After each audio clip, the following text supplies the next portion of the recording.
Shalom semuanya. Waktu berjalan begitu cepat. Kita sekarang memasuki tahun yang baru, yaitu tahun 2022. Banyak yang bertanya-tanya, bagaimana tahun 2022 buat saya? Apakah akan lebih baik atau lebih jelek? Sesuai dengan ratapan 3 ayat 22 dan 23, kita harus percaya bahwa tahun 2022 akan lebih baik dibanding tahun 2021. Sebab di situ dikatakan, tak berkesudahan kasih setia Tuhan, tak habis-habisnya rahmat-Nya, selalu baru tiap pagi. Mari katakan bersama-sama, Tuhan, saya percaya tahun 2022 akan lebih baik dibanding tahun 2021. Karena kasih setia Tuhan selalu baru tiap pagi. Berarti selalu baru tiap minggu, selalu baru tiap bulan, selalu baru tiap tahun. Karena itu saya percaya tahun 2022 akan lebih baik dibanding tahun 2021. Kasih Tuhan tak berkesudahan, tak habis-habisnya rahmat-Nya. Selalu baru setiap pagi, baru setiap pagi. Besar setiamu Tuhan, besar setiamu. Kasih Tuhan tak berkesudahan, tak habis-habisnya rahmat-Nya. Selalu baru setiap pagi, baru setiap pagi. Besar setiamu Tuhan, besar setiamu. Besar setiamu Tuhan, besar setiamu.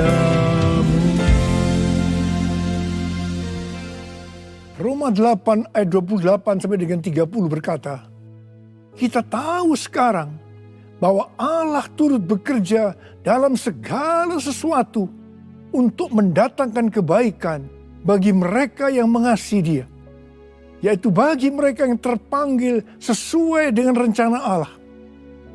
Sebab semua orang yang dipilihnya dari semula, mereka juga ditentukannya dari semula untuk menjadi serupa dengan gambaran anaknya, supaya ia, anaknya itu, menjadi yang sulung di antara banyak saudara. Dan mereka yang ditentukannya dari semula, mereka itu juga dipanggilnya. Dan mereka yang dipanggilnya, mereka itu juga dibenarkannya. Dan mereka yang dibenarkannya, mereka itu juga akan dimuliakannya. Kalau ada di antara kita ya mengalami hal-hal yang tidak enak pada tahun 2021, berbahagialah. Karena itu akan membawa kebaikan bagi kita. Yang percaya katakan amin. Goal kita sebagai orang-orang percaya adalah menjadi serupa dengan gambarnya. Untuk itu perlu proses pengudusan terus-menerus oleh Roh Kudus dan firman Allah. Diproses dengan tujuan, yaitu menjadi serupa dengan gambarnya yang akan dimuliakan dan ikut dalam pengangkatan. Pada waktu itu kita akan mendengar suara sangkakala Allah berbunyi, dan ada suara penghulu malaikat. Maka Tuhan Yesus akan turun dari sorga ke awan-awan, dan kita akan mendengar nama kita dipanggil. Kita akan diangkat dan akan bersama-sama dengan Tuhan Yesus di awan-awan dan dibawa masuk sorga. Haleluya! Karena itu kita harus sering memperkatakan seperti nyanyian yang ditulis oleh Daud dan terus dinyanyikan setelah zaman Daud. Sebab Engkau baik, bahwasanya untuk selama-lamanya kasih setiamu. Sebab Tuhan baik, bahwasanya untuk selama kasih setianya. Sebab Tuhan bahwasanya untuk selamanya kasih setianya. Sebab Tuhan baik, bahwasanya untuk selamanya kasih setianya. Sebab Tuhan baik, bahwasanya untuk selamanya kasih setianya. Bahwasanya untuk selamanya, bahwasanya untuk selamanya, bahwasanya untuk selamanya kasih setianya. Mazmur 118 ayat 1 berkata, bersyukurlah kepada Tuhan sebab Ia baik, bahwasanya untuk selama-lamanya kasih setianya. Jadi memasuki tahun 2022, kita harus banyak mengucap syukur sebab Ia baik, bahwasanya untuk selama-lamanya kasih setianya. 1 Tesalonika 5 ayat 18 berkata, mengucap syukurlah dalam segala hal, sebab itulah yang dikehendaki Allah di dalam Kristus Yesus bagi kamu. Dalam kondisi enak maupun tidak enak, banyak mengucap syukur. Pasti kita akan menyenangkan hati Bapa. Mengapa? Sebab mengucap syukur kepada Tuhan, itu artinya kita setuju dengan apa yang Tuhan perbuat dalam kehidupan ini. Sebab kita percaya bahwa semua itu akan membuat kita lebih indah di mata Tuhan. Alasan yang kedua mengapa kita berkata bahwa tahun 2022 akan lebih baik dibanding tahun 2021. Karena hati kita melekat kepada Tuhan. Dalam Mazmur 91 ayat 14-16, Tuhan berkata, sungguh hatinya melekat kepadaku, maka aku akan meluputkannya, aku akan membentenginya, sebab ia mengenal namaku. Bila ia berseru kepadaku, aku akan menjawab. Aku akan menyertai dia dalam kesesakan. Aku akan meluputkannya dan memuliakannya. Dengan panjang umur akan kukenyangkan dia. Dan akan kuperlihatkan kepadanya keselamatan daripadaku. Jadi kalau hati kita melekat kepada Tuhan. Kalau kita hidup intim dengan Tuhan. Maka yang pertama, Tuhan akan meluputkan dan membentengi kita terhadap sakit penyakit, panah api dari si jahat, jerat penangkap burung, kedahsyatan malam, atau terror of the night yang berbicara tentang penculikan, perampokan, pemerkosaan, pembunuhan, terorisme, peperangan. Hal yang kedua, Tuhan akan menjawab ketika kita berseru pada masa kesesakan. Dan yang ketiga, Tuhan akan memuliakan kita. Yang keempat, Tuhan akan memberikan panjang umur dengan berkat yang melimpah. Dan yang kelima, Tuhan akan memberikan keselamatan. Haleluya! Haleluya! Haleluya!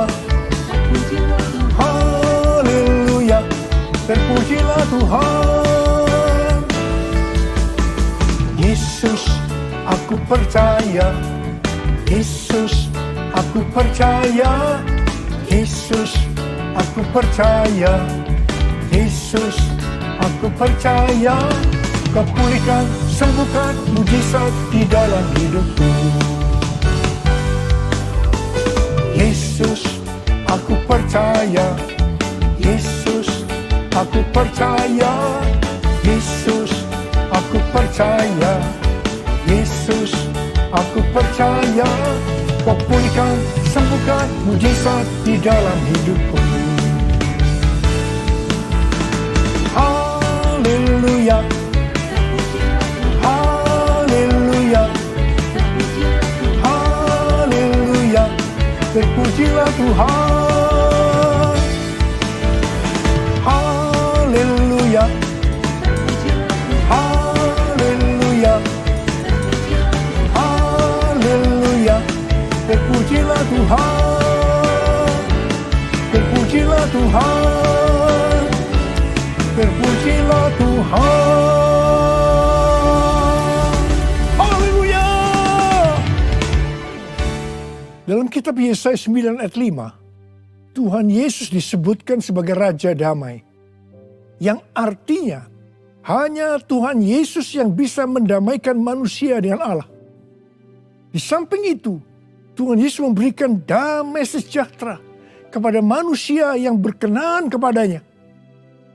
Pada waktu Tuhan Yesus lahir ke dalam dunia ini, malaikat dan sejumlah besar tentara surga memuji-muji Allah. Kemuliaan bagi Allah di tempat yang maha tinggi, dan damai sejahtera di bumi di antara manusia yang berkenan kepadanya. Kalau kita bertanya kepada orang-orang, apa yang paling didambakan dalam hidup di dunia ini? Kebanyakan akan menjawab, saya ingin hidup bahagia. Saya ingin hidup damai. Untuk memiliki kebahagiaan dan kedamaian hidup, mereka mencari dengan berbagai macam cara. Ada yang mencari melalui harta, ada yang mencari melalui kedudukan, kekuasaan, ada yang mencari melalui popularitas dan lain-lain. Tetapi ternyata semua itu tidak bisa memberikan hidup bahagia atau hidup damai. Tetapi Yesaya 48 ayat 18 dan 19 berkata, sekiranya engkau memperhatikan perintah-perintahku, kata Tuhan, maka damai sejahteramu akan seperti sungai yang tidak pernah kering. Dan kebahagiaanmu akan terus berlimpah seperti gelombang-gelombang laut yang tidak pernah berhenti.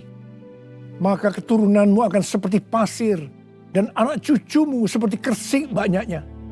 Nama mereka tidak akan dilenyapkan atau ditiadakan dari hadapanku. Ternyata kunci untuk hidup bahagia dan damai adalah hidup menurut firman Tuhan. Judul Mazmur 119 adalah bahagianya orang yang hidup menurut Taurat Tuhan. Jadi orang yang hidup menurut Taurat Tuhan, hidupnya akan berbahagia.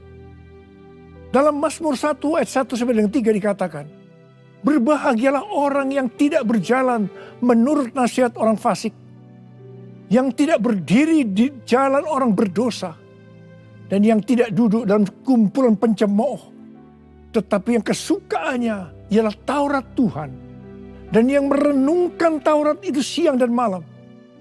Ia seperti pohon yang ditanam di tepi aliran air, yang menghasilkan buahnya pada musimnya, dan yang tidak layu daunnya.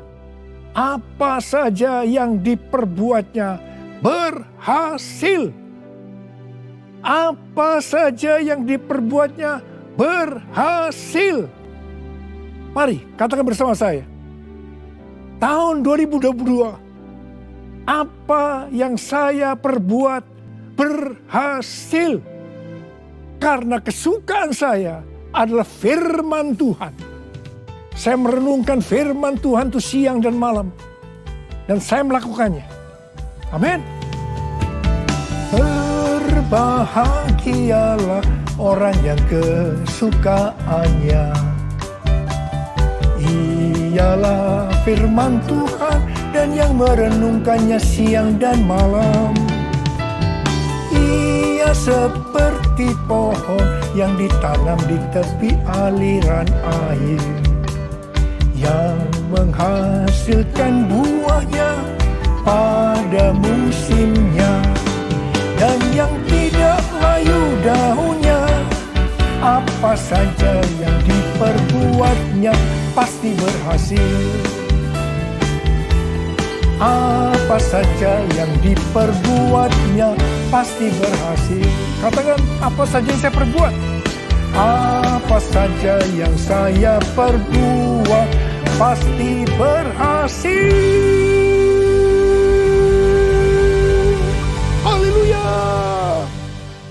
Tuhan Yesus berkata dalam Yohanes 11 ayat 25 dan 26. Akulah kebangkitan dan hidup. Barang siapa percaya kepadaku, ia akan hidup walaupun ia sudah mati.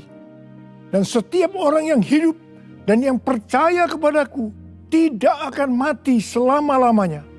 Percayakah engkau akan hal ini?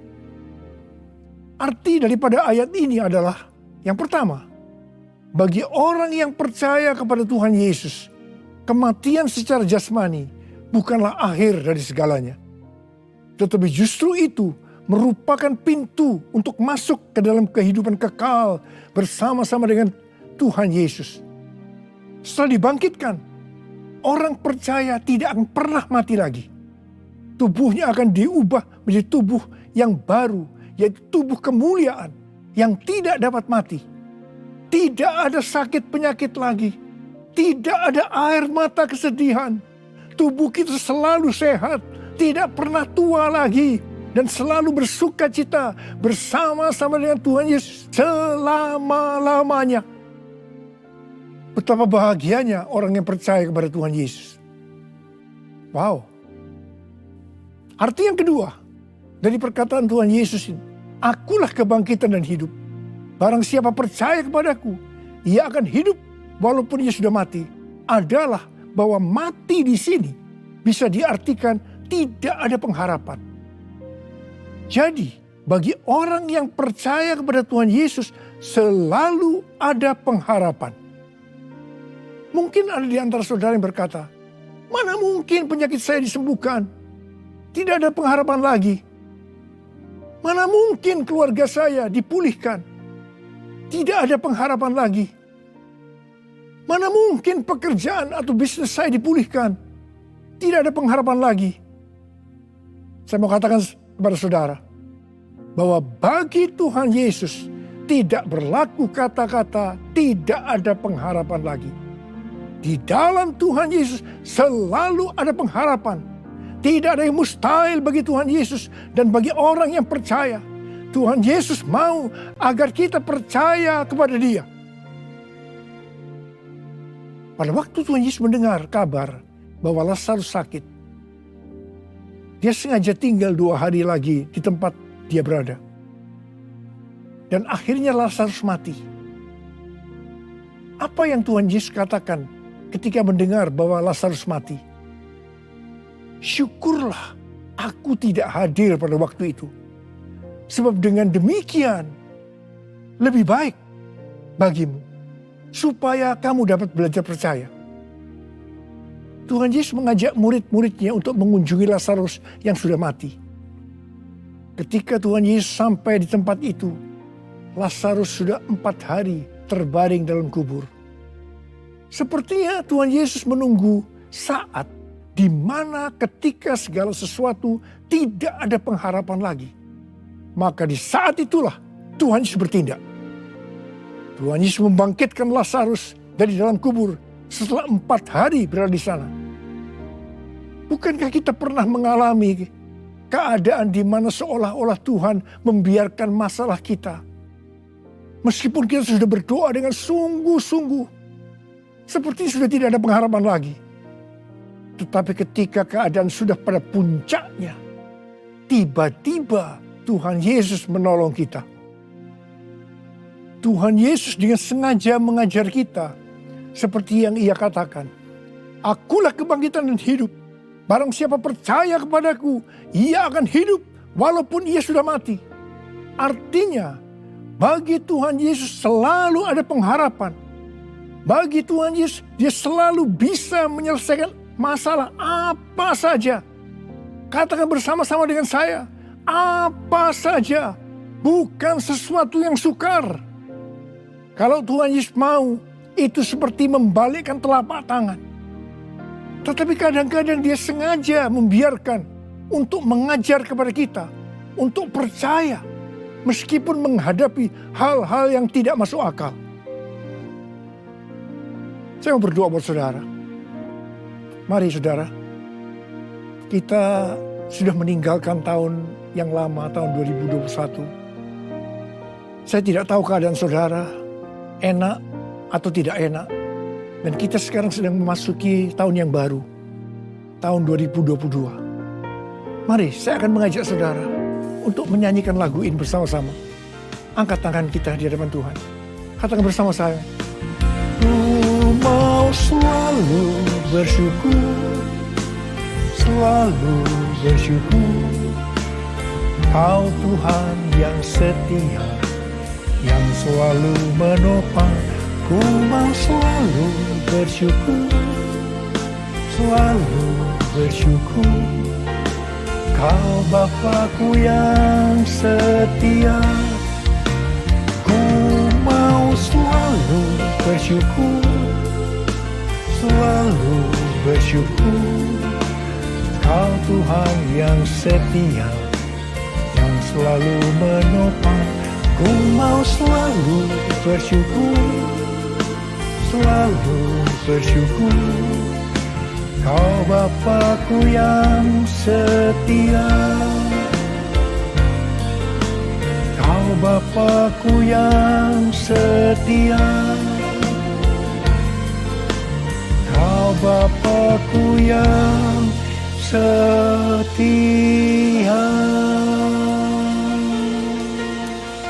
Mari taruh tangan kanan saudara di dada saudara.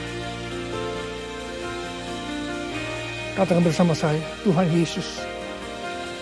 Tuhan Yesus, Engkau baik. Engkau sungguh baik dan sangat baik kepada saya. Kepada saya.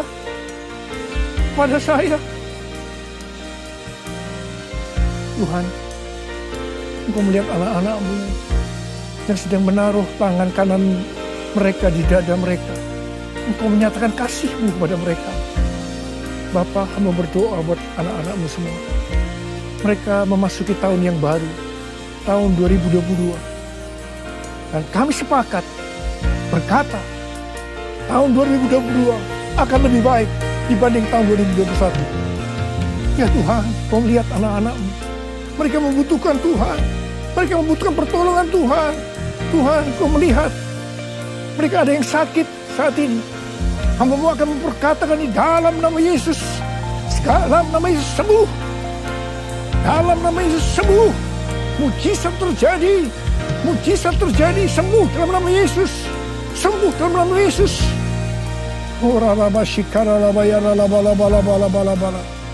Oh Tuhan. Terima kasih, kami akan banyak mengucap syukur ya Tuhan. Memasuki tahun 2022 akan banyak mengucap syukur. Ya Tuhan, kami akan banyak memuji nama-Mu. Bapa di surga, ku puji nama-Mu. Bapa di surga, ku puji nama-Mu. Ku cinta, ku puja, ku sembah selamanya. Bapa di surga, ku puji nama-Mu. Tuhan, terima kasih. Terima kasih. Berkatilah anak-anak-Mu semua. Berkatilah mereka semua. Terima kasih Bapa. Terima kasih. Dalam nama Yesus. Dalam nama Yesus. Amin. Mari saudara-saudara, kita akan masuk dalam perjamuan kudus. Ini adalah perjamuan kudus yang pertama dalam tahun yang baru, tahun 2022 ini. Kita akan mengingat ayat ini. Sebab setiap kali kamu makan roti ini dan minum cawan ini, kamu memberitakan kematian Tuhan sampai Ia datang. Perjamuan kudus adalah perjamuan Tuhan Yesus sendiri.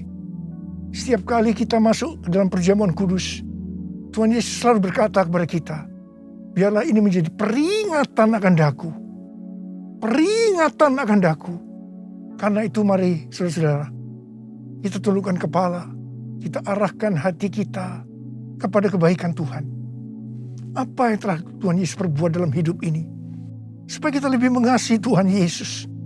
Kita supaya lebih mengasihi satu dengan yang lain. Bapa, siapakah kami sebelum kami mengenal Engkau? Kami semua orang berdosa.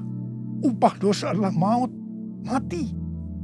Tapi Engkau yang tidak berdosa telah dijadikan dosa oleh karena kami. Engkau harus turun dari surga mulia, menjelma menjadi manusia, mati ganti kami dengan penderitaan yang luar biasa. Tuhan, terima kasih. Terima kasih buat kebaikan Tuhan. Terima kasih buat kebaikan Tuhan. Ya Tuhan, Engkau jadikan kami sebagai anak-anak-Mu. Engkau tuntun, Engkau bela, Engkau lindungi. Engkau sembuhkan kami, Engkau berikan kepada kami visi-visi yang baru memasuki tahun yang baru ini Tuhan. Engkau tegur juga kalau kami salah. Itu Engkau ya Aba. Itu Engkau ya Aba. Saudara, Tuhan akan memberkati kita semua melalui perjamuan kudus. Tapi Tuhan mau kita makan dan minum dengan cara yang benar. Karena itu, mari masing-masing berdoa, introspeksi. Kita baru saja meninggalkan tahun yang lama, tahun 2021. Memasuki tahun yang baru, tahun 2022. Mari, kalau ada hal-hal yang belum diselesaikan selama ini dengan Tuhan, memasuki tahun yang baru, kita selesaikan sekarang ini. Kita minta ampun. Kalau ada hal-hal yang menyedihkan hatinya Tuhan, kita minta ampun. Ampuni saya Tuhan. Ampuni, katakan begitu. Katakan, ampuni saya Tuhan, ampuni saya. Tuhan, ampuni kami semua Tuhan. Ampuni kami semua. Kau melihat anak-anak-Mu semua yang sedang meminta ampun padamu. Ampuni Tuhan. Berkati mereka memasuki tahun yang baru. Tahun 2022, tahun paradigma yang baru ini. Ya Bapa, ya Bapa, ya Bapa. Ya Bapa, ya Bapa. Terima kasih, terima kasih. Terima kasih. Tuhan, terima kasih. Kau sudah mengampuni kami. Kau sudah mengampuni kami. Sekarang saudara-saudara, mari kita masuk dalam perjamuan kudus. Dengan hati yang penuh ucapan syukur. Dalam nama Yesus. Amin. Sekarang,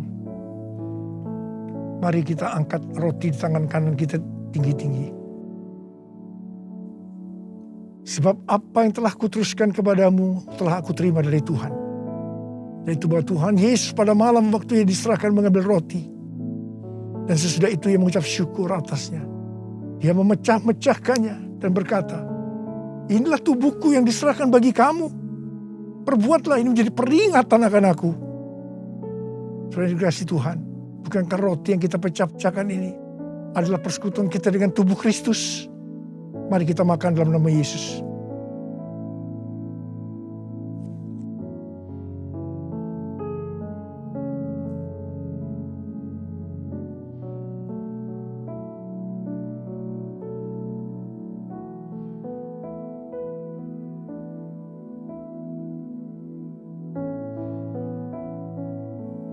Angkat cawan di tangan kanan kita tinggi-tinggi. Demikian juga ia mengambil cawan sudah makan lalu berkata, cawan ini adalah perjanjian baru yang dimeteraikan oleh darahku. Perbuatlah ini setiap kali kamu meminumnya menjadi peringatan akan aku. Sudah dikasih Tuhan. Bukankah cawan pengucapan syukur yang atasnya kita ucapkan syukur adalah persekutuan kita dengan darah Yesus. Mari kita minum dalam nama Yesus.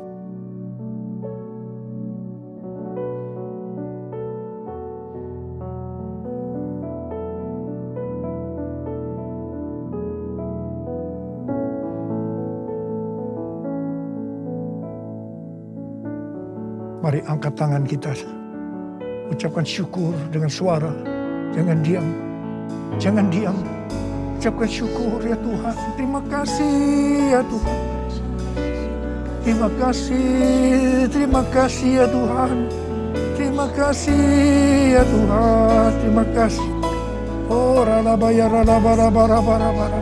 Tuhan, kamu berdoa buat anak-anakmu semua ya Tuhan. Mereka semua sedang mengangkat tangan di hadapan-Mu Tuhan. Kamu berdoa bagi yang sakit, sembuhkan mereka ya Tuhan. Sembuhkan mereka, sembuh dalam nama Yesus, sembuh dalam nama Yesus. Terima mujizat Tuhan, terima. Oh Tuhan, terima kasih. Katakan terima kasih. Katakan terima kasih buat kesembuhan, buat pertolongan Tuhan, buat pemulihan. Katakan terima kasih, terima kasih, terima kasih, terima kasih. Terima kasih Yesusku, terima kasih Yesusku. Puji syukur hanya bagi Tuhanku. Terima kasih Yesusku, terima kasih Yesusku.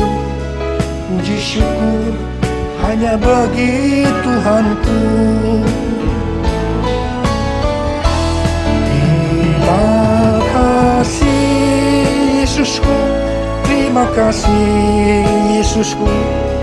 Puji syukur hanya bagi Tuhanku. Terima kasih Yesusku, terima kasih Yesusku. Puji syukur hanya bagi Tuhanku. Puji syukur hanya bagi Tuhanku. Puji syukur hanya bagi Tuhanku. Terima kasih Abba. Terima kasih Abba. Terima kasih. Angkat tangan saudara, terimalah berkat Tuhan. Kasih karunia yang berlimpah-limpah daripada Allah Bapa dalam anaknya tunggal Yesus Kristus. Persekutuan yang manis dan Roh Kudus menyertai saudara sekalian mulai hari ini. Sampai Tuhan Yesus datang menjemput kita di awan-awan. Dan bahkan sampai selama-lamanya. Yang percaya bersama-sama katakan, Amin.